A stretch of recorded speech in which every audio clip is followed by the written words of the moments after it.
once before, way back, but this is a different deal, as you've talked about. How is, from your years of being like a leader on this team, what has this run been like so far? As one of the stars, one of the leaders out here. Yeah, it's been a great run so far. Seeing the way that we've come together throughout the course of the season, fought through some adversity in the middle part of the season when we lost a few, and then to end the season strong like the way we did. That momentum I feel like we've carried into the playoffs, and each week we've gotten better. DQ talks a lot about leveling up, being better each week, and I feel like we've answered that call, and it's going to take our best this week to be able to win in Philly. So it's been great to be a part of this, but we're not really celebrating or reminiscing because the job's not done yet. So we're looking forward to the challenge this weekend, but I'm proud of the way that we have just continued to get better each and every week, and we still don't feel like we've reached our ceiling. So to feel that way in this part of the season, you couldn't ask for more. So everything we want still out in front of us, but we're focused on preparing the White Ray so we could go into this game fully ready to go. Terry, in working with Cliff, it seems like he wants or listens to your guys' input on stuff. How does that all work, and how helpful is that to getting you guys going? Yeah, I feel like this entire offensive unit, coaches and players included, trust his plan and trust the way he puts the plan out in front of us, from the way we practice to the way we are expected to play without the ball, from the tempo we're expected to play with. His expectations are extremely clear. And, I feel like that is something throughout football that is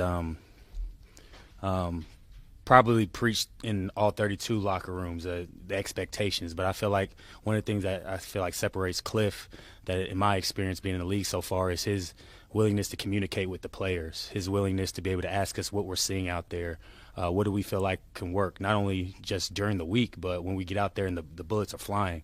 I don't think I've quite experienced a coach on the offensive side of the ball who's that adamant about it. I've had that in the past where you ask for your opinion, but to implement it in real time, it takes a lot of trust for your coordinator to do that and put that kind of trust in the group of guys that we have. And I think it's a testament to the group of guys we have in the locker room on the offensive side of the ball, to where he fully trusts what we're seeing in our preparation, and we trust in his ability to give us the best game plan to be successful. So it's a very cohesive relationship that we feel like we have with him. And, I think he trusts that we're going to be where we need to be and execute the game plan, but we also trust that he's going to put us in the best situation to be successful. And when you kind of have that relationship with a coach, you feel like anything is possible, because you go in with a game plan, and the other team makes plays as well, so you got to be able to adjust on the fly. And so for him to be able to come up to us during the sidelines, during the games, and ask what we like, or we're going to get to this, what do you think about that? That open dialogue, I feel like that's huge, because obviously as players, we know the coach's job is to coach and put us in the best situation to be successful. But at the same time, there's an element of the game where we're playing out there on the field and things are happening fast. It's sometimes hard for the coordinators to be able to see. So to have a coach that truly embodies that and not only just talks about it, he walks it, it's unbelievably empowering for us. And I feel like that's why we've been able to continue to improve this offense over the course of the season. DQ was talking about Jayden's demeanor during games, specifically on the sideline, saying he said he's the Terminator.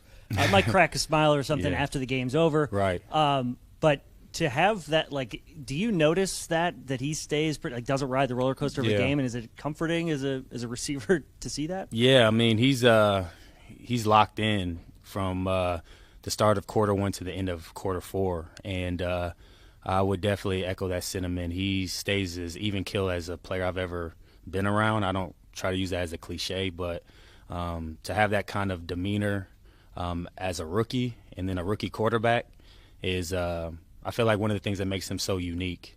And whether it's a good play or a bad play, he's always worried about the next play.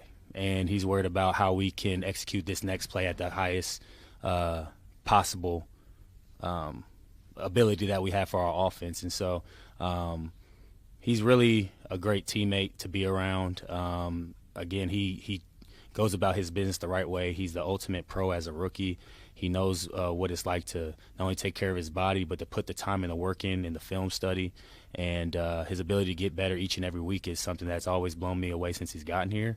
And, I think when you see your quarterback is never shaken, good or bad, that gives you confidence any position, defense as well, special teams, everybody. When you know one of the leaders of your team is, no matter what's happening, he's going to continue to be himself and stay even. So we played in some of the most hostile environments. We've been playing in some of the biggest stages, and he's treating it the same each and every week. And, I love that about him, and that's I feel like something that permeates throughout our team, and I don't see that changing with him. So to have that so early in his career, it's a testament to who he is as a person, the way he was raised by his family, and is the reason why I feel like he has a chance to be a really great player in the league. Terry, to that point, what is something that maybe gets him out of that character, that maybe gets him fired up? Is there any example you have? Because he does seem so unsure. Yeah, that's a good question. I feel like one thing that stood out to me was the Ravens game when we lost that game, and he's sitting on the cooler, and he's really pissed off. Like you could see it visibly on his face that he's really mad and frustrated with how the game has gone. And as a vet, it's a long season. That was a great team, as you saw. They made it to a very far point in the playoffs, and we didn't play our best, but it was early part of the season, so we knew there was a lot of ball left. But his mindset in that game was like, we can't afford to lose anything. He doesn't want to lose at anything. And after him and I had the conversation, and I told him, don't ever lose that, because I feel like in this league, fortunately for him and this team, we haven't experienced that a lot this year, losing, but you're going to lose some games in the NFL, and the one thing you can't do is accept that. And I feel like that's one thing that really sets him apart. He doesn't accept losing. He doesn't accept a bad rep out in practice. Like, you see him at this point in the season, if he doesn't like the rep, we're doing it again. And I think that's really what stands out about him, his competitiveness, whether it's in practice, whether he's playing cards down in the weight room, in the locker room, or we're out in the game. He's going to continue to compete, and his demeanor shows that each and every rep. Terry, a lot's been kind of written this year about the change of the culture, DQ and Jayden, Bobby, guys like that coming in. What's had the biggest influence or impact on you as a guy that's only been here, maybe that you've learned, but also, like, what's been important for veterans like you that have been here to maybe communicate back the other way, that the new people need to know about playing in Washington? Yeah, I think DQ is first and foremost, he's a leader of men. Playing for a coach that allows you to be yourself within the culture is extremely empowering. I'm sure he's learned a lot about me. I've learned a lot about him, and I've learned a lot about this team and the culture that we've been building. And he's allowed us to drive this car this season in the eyes of how we want this Commanders team to look like. We have veterans and veteran coaches coming from all throughout the league to be on this team this year. And the first thing we really focused on was getting as close as we could, getting to know each other on a personal level, being able to depend on one another on and off the field. And when you have that type of trust within someone that you see on a daily basis, sometimes more than your family, it's really important when you go through the ups and downs of an NFL season. And, one of my favorite DQ quotes is, he hates the words being underdogs, or, I think, Tampa, first time we played them, somebody made the comment like, oh, you guys will get them next year. You guys will get them the next time. And he's like, nah, screw that. Like, we're going to get them this time. And I love that demeanor, because it's a no excuse mentality. And when he says this is just what we do, we're living that right now. Like, this is a huge game, biggest game that I know I played in my career. A lot of us have played in our careers. But in my emotions about this game is this is just what we do. This is what we've been doing all season. And so you don't have to get up and get emotionally hype or do anything different or extra this week, because we've been preparing like a championship game each and every week of the season. The way we prepare is to play like we're playing in the Super Bowl. And I think that we're reaping the results of that, but also having other guys who have been in the league as long as Bobby has Zach have got Super Bowls. They have the type of experience that I don't have. And so I've learned a lot from them as leaders, as myself just being 6 years in the league, of when to say the right things, when to kind of take a step back. And it's allowed me to become even more of a vocal leader this year, not only in my unit, but the group, our offensive group and the team. And so it feels great, honestly, knowing that all that weight doesn't fall on one person.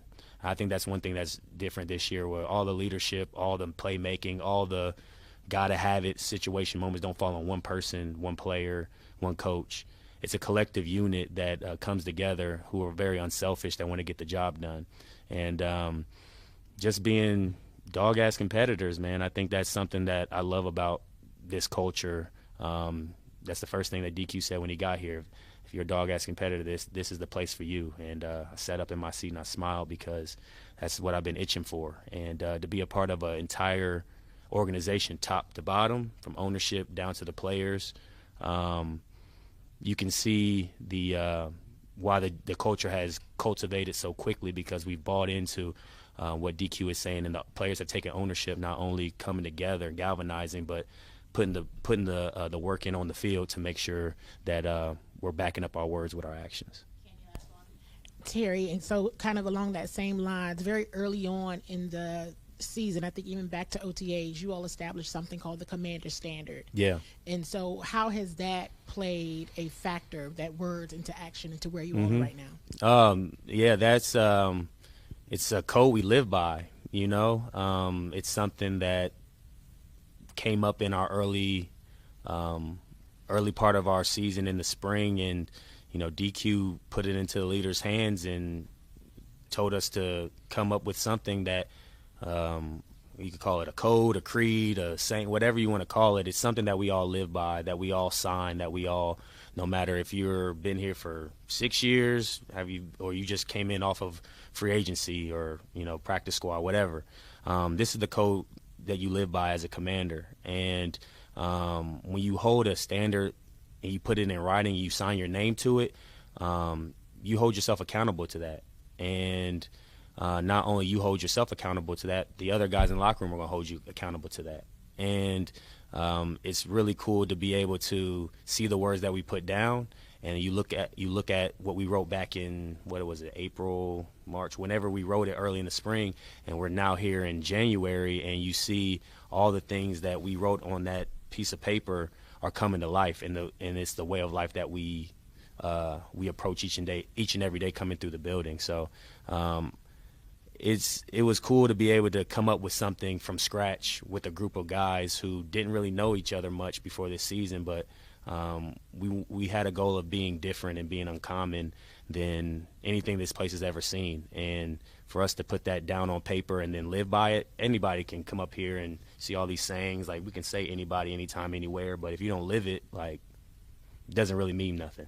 And I think we got a group of people who want to live the words that we're speaking, and that's why I'm big on, you know, being who you say you are. And doesn't mean you're going to be perfect. You're going to make mistakes. Sometimes you're going to fall short. But if you say you're a dog or a competitor, you have to be that. You can't pick and choose when you're whatever you say you are. And so that commander standard is non-negotiable. And the great thing about it is there hasn't been any issues and hiccups with it, because that's the culture that we've created here. And so going forward, that's who we are. And so whoever comes in here, that's what you hold your standard to. And that's the great thing about a culture, because before that, like, you know, sometimes anything goes. Like, it's sometimes hard to keep guys accountable, but when you have one sound, one standard, and everybody's holding accountable to it, you got no choice but to live up to that standard and uphold that, because if you don't, you stick out like a sore thumb, and you got to buy in. So it's not a threat.